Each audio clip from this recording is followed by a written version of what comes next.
में तो मुझे ले आए हो, ताकत दोगे नहीं दोगे ये भी बताओ। देखो इस तरह समझो, इस तरह समझो।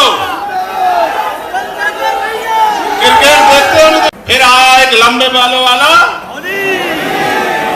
जिसने सारे पुरानों को भुला दिया और आज भी जिसका डंका बजता है, भले ही आज उसके पास कुछ ना हो।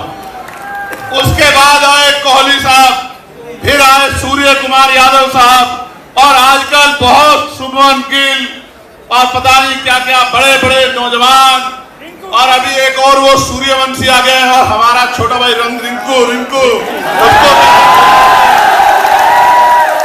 और आप बताओ, जब तक आप मौका नहीं दोगे उसको प्लेइंग 11 में नहीं लाओगे, 15 में बिठा के रखोगे, 20-21 में बिठा के रखोगे, उससे पानी पिलवाते रहोगे, बल्ले उठवाते रहोगे, तो आपको क्या पता लगेगा कि ये कैसी परफॉर्मेंस दे सकता है। अभी तो 1 ही साल हुआ है। याद रखना, इन 5 साल के पूरे होने से पहले आपकी जिंदगी में रोशनी लाने का इंतजाम हम सब लोग करेंगे। मेरी बात का मैं आपको विश्वास दिला कहता हूं, जब तक हम लोग बाबा साहब के रास्ते पे नहीं चलेंगे, यानी कि शिक्षित नहीं बनेंगे, संगठित नहीं होंगे और संघर्ष नहीं करेंगे, तब तक कुछ भी बदलने वाला नहीं है। और मैं फिर आपसे कहता हूं, पार्टी के नेताओं से कहता हूं, भीम आर्मी के साथियों से कहता हूं, कार्यकर्ताओं से कहता हूं, मांगने से भीख मिलती है, अधिकार छीनने पड़ते हैं। अगर छीनना चाहते हो अधिकार, तो जिस तरह से पेट पालने के लिए 8 घंटे काम करते हो, रोज पार्टी को आगे बढ़ाने के लिए भी 2 घंटे 1 घंटा काम करो। क्योंकि अब पूरा देश खड़ा था, लेकिन सरकार के लोगों ने यहां भी मुस्लिम भाइयों को पीटने का, परेशान करने का काम किया। और ये बेचारे उन नेताओं की तरफ देखते हैं जिनको आगे बढ़ाते आए, ताकत देते आए, कुर्सी बिठाते आए, और वो नेता ये उनकी तरफ देखते हैं और वो दूसरी तरफ देखते हैं। उनको पता है कि ये कहीं जाने वाले नहीं है, ये फिर कभी हमारे पास ही आएंगे, तो इनकी आवाज उठाने का कोई मतलब नहीं मानता। मैं इनको कहना चाहता हूं, थोड़ी सी हिम्मत जुटा लो, मन पक्का कर लो, एक मौका चंद्रशेखर आजाद को दो। अगर दोबारा किसी नेता की जरूरत पड़ जाए तब फिर मुझे कहना। पिछले कुछ दिनों में अपराध की बाढ़ आ गई है। आगरा में भी सुन रहा हूं, जो आगरा हमारा किला था, वहां भी बारात रोकी जा रही है। दिल में बड़ी तकलीफ थी, कार्यकर्ताओं पे हमला हो रहा है, कार्यकर्ताओं पे झूठे मुकदमे लगाए जा रहे हैं। दिल में तकलीफ थी, हर दिन इंतजार कर रहा था कि आगरा का दिन कब आएगा, आगरा का दिन कब आएगा। आज आगरा का दिन आया है। आगरा का दिन तो आ गया, आजाद समाज पार्टी का दिन आएगा नहीं आएगा ये भी मुझे बता दो। अच्छा आप बताओ, और जो जमीनें हमें मिली थी, उन जमीनों को भी लूटने का काम ये सरकार कर रही है। तो इस सरकार का जाना जरूरी है नहीं जरूरी है बताओ? तो सोचो, सरकार चली गई, लेकिन अगर आपकी नहीं बनी तो आपके हिस्से में क्या आया? समझे नहीं समझे? भाई ये फोन इस हाथ में था, अब इस हाथ में चला गया, आपके हिस्से में क्या आया? आप बीच में खड़े हो जाओ दीवार बन के कि ये ताकत इधर से जाएगी तो हमारे पास आएगी, इस बात को दीवार बन के खड़े हो जाओ।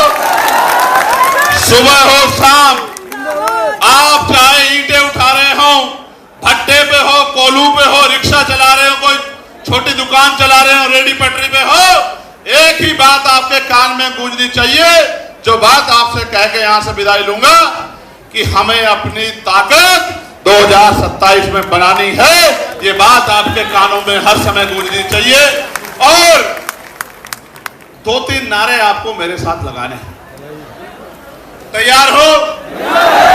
ये जो मंच के लोग हैं, देखिए, तेजी से आजाद समाज पार्टी का संगठन उत्तर प्रदेश में विधानसभाओं तक, ब्लॉक तक, गांव तक, बूथ तक लगातार हमारी पार्टी और हमारे पार्टी के जो सहयोगी संगठन हैं वो लगातार कोशिश कर रहे हैं और लगातार प्रयास कर रहे हैं।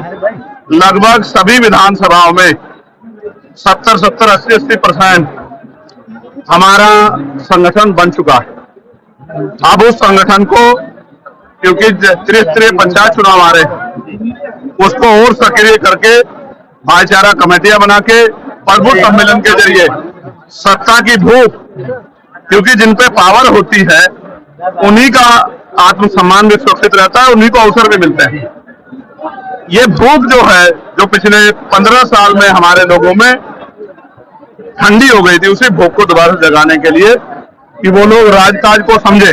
जब राजकाज होगा तभी तरक्की होगी, तभी अन्याय रुकेगा, तभी शिक्षा मिलेगी, तभी अच्छा इलाज मिलेगा, तभी रोजगार मिलेगा, तभी जमीनें मिलेगी, तभी इंडस्ट्रियल एरिया रहेंगे। ये बात समझाने के लिए हम लोग हर मंडल समीक्षा कर रहे हैं। आज आगरा में ये समीक्षा हुई है। शाम के समय फिर एक बार पार्टी के वरिष्ठ नेता और क्षेत्र के बुद्धिजीवी लोगों के साथ, व्यापारियों के साथ एक चर्चा होगी। फिर कल अलीगढ़ हम लोग जाएंगे। इसी तरह से ये संघर्ष का कार्यक्रम चलता रहेगा। अगले शुक्रवार को हम लोग दूसरे मंडल की तरफ प्रस्थान करेंगे। सेना के जयकारे लगा के भारतीय जनता पार्टी लगातार, और जो प्रधानमंत्री है वो कह रहे हैं कि मेरे लहू में सिंदूर बह रहा है। क्या कहना चाहिए? नहीं, ये पूर्ण रूप से पॉलिटिकल बयान है। उन्होंने जाके बॉर्डर पे लड़ाई नहीं लड़ी है। जितने जवान शहीद हुए, मैं उनके परिवारों के लिए संवेदना प्रकट करता हूँ। और मैंने सरकार से मांग की थी कि उनको 1-1 करोड़ रुपए का मुआवजा मिलना चाहिए। प्लस जो जिनकी जान गई है, जो भारतीय नागरिक थे, उनको भी 1-1 करोड़ रुपए का मुआवजा मिलना चाहिए। मांग मैंने उठाई थी। तो मैं भारतीय सेना के जिंदाबाद के नारे इसलिए लगा रहा हूँ कि भारतीय सेना ही है जिसकी वजह से हम लोग चैन से पढ़ के घर में जी करनी चाहिए। लोकतंत्र है, सबको अपनी बात रखने का अधिकार।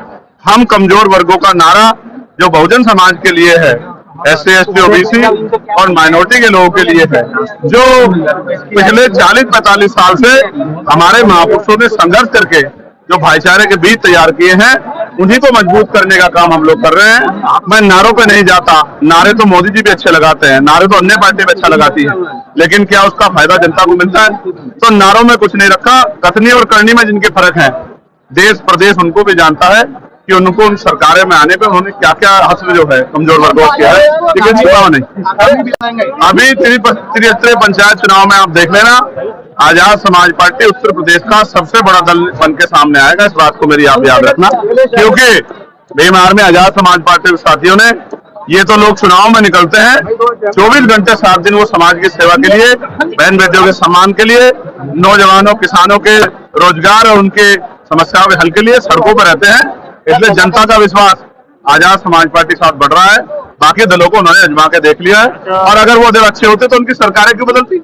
आप सोचो, जिनकी सरकारें बदली हैं तो जनता ने तो बदला, इसलिए तो बदला कि उन्होंने अच्छा काम नहीं किया, तो उनको काहे को मौका देना? तो अब वो आजाद समाज पार्टी को मौका देंगे और धीरे धीरे जनाधार बहुत तेजी से बढ़ रहा है। ग्वालियर हाईकोर्ट में जो मूर्ति नहीं लगी है, ये इस बात का प्रमाण है कि बाबा साहब अम्बेडकर जो संविधान निर्माता है, जो पहले जो कानून मंत्री थे, आज भी उनके विचारों से कितनी नफरत जो है यहाँ देश में है। ऐसे लोगों को अपनी कुंठित मानसिकता को बदलना चाहिए और समता समानता की बात करनी चाहिए। ये जनता देख रही है, ऐसे लोगों को जनता देख रही है, उनको चिन्हित कर रही है, उनकी पार्टियों को भी चिन्हित कर रही है, और आने वाले चुनाव में उनको सबक भी सिखाएंगे। गरीबों बहन बेटियों पर रेप हो रहा है, हत्या हो रही है, और सरकार के नेता और मुख्यमंत्री चैन से बढ़ के सो रहे हैं। इससे बड़ी नालायकी क्या होगी? अपने लोगों को मरने के लिए नहीं छोड़ा जाता, इसलिए SC, ST, OBC और मुस्लिम भाईचारा, सिख भाईचारा, जैन भाईचारा, ईसाई भाईचारा, सबको, इनको सबको साथ लेकर चलने का काम आजाद समाज पार्टी करेगी।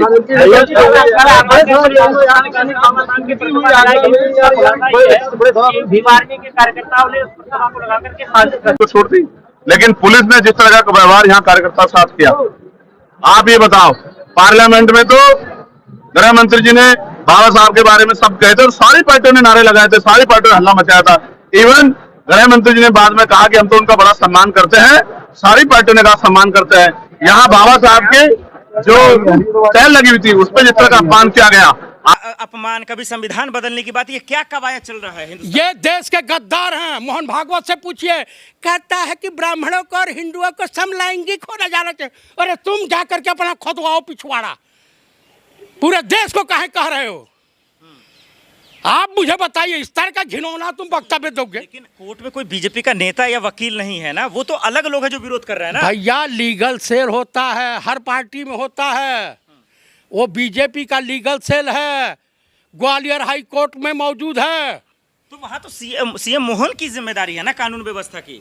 तो वो क्या कांग्रेस के मुख्यमंत्री है? कांग्रेस पार्टी बोलिए ना आप, हर बात में मोदी अमित शाह जी को क्यों लाते हैं? जब ये अपने मर्जी से मुख्यमंत्री किसने चुना है? अमित शाह और मोदी ने। इनके ये जाकर के वोट कौन मांगता है? चुनाव आयोग को कौन खरीदता है? पार्टी को कौन तोड़ता है? माल कौन देता है? ये देते हैं। जो है सरेंडर किसने किया? तो आप लगाएंगे मूर्ति? हम तो लगाइबे करेंगे, हम तो बाबा साहब के। वकील तो कसम खा रखे हैं, जिद्दम है तो आ जाओ, ये कोई धर्मशाला नहीं है। तो उनके बाप की कोर्ट है, उनका पैसा जाता है, पूरे हिंदुस्तान का जाता है जजों के लिए, कोर्ट के निर्माण के लिए। वकील और दलाल में कोई विशेष अंतर